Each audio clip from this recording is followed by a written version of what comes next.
मैं मौत से नहीं डरने वाला हूं, हम सबको जाना है इस दुनिया से, बल्कि मैंने कह दिया कि मैं इस वतन में पैदा हुआ, मेरी मां की कोख से तो जमीन पर लिटाया गया। जब मेरी आंख बंद हो जाएगी तो इंशाल्लाह औरंगाबाद की जमीन मुझे दफनाया जाएगा।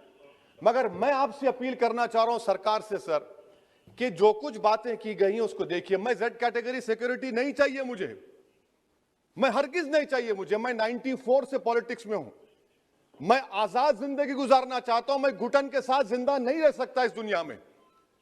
मुझे जिंदा रहना है तो अपनी आवाज उठाना है, मुझे जिंदा रहना है तो सरकार किसी के उनके खिलाफ बोलना है, और अगर गोली लगती है तो मुझे कबूल है, मगर मैं घुटन की जिंदगी नहीं गुजार सकता सर। मेरा मानना यह है कि संविधान में अगर देश के गरीबों को, मजलूमों को, अल्पसंख्यक समाज को सिक्योरिटी मिलेगा तो मुझे मिलेगी सर। आपकी चिंता हमें है ना सर, मैं इसलिए सिक्योरिटी दे रहे हैं सर आपको नहीं सर, देश के गरीब बचेंगे तो मैं बचूंगा। ओवैसी की जान इखलाक पीलू से बढ़कर नहीं है सर। ओवैसी की जान उस वक्त बचेगी जब गरीब की जान बचेगी।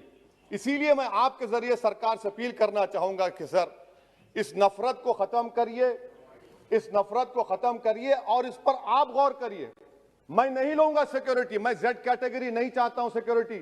मुझे ए कैटेगरी का शहरी बनाइए आप, मुझे ए कैटेगरी का शहरी बनाइए ताकि मेरी और आपकी जिंदगी बराबर हो।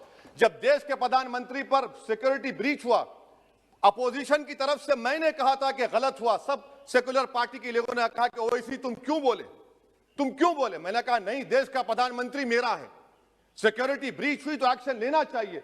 मगर 4 मर्तबा के एमपी पर कोई 6 फीट के फासले से 4-4 गोली चलाता है।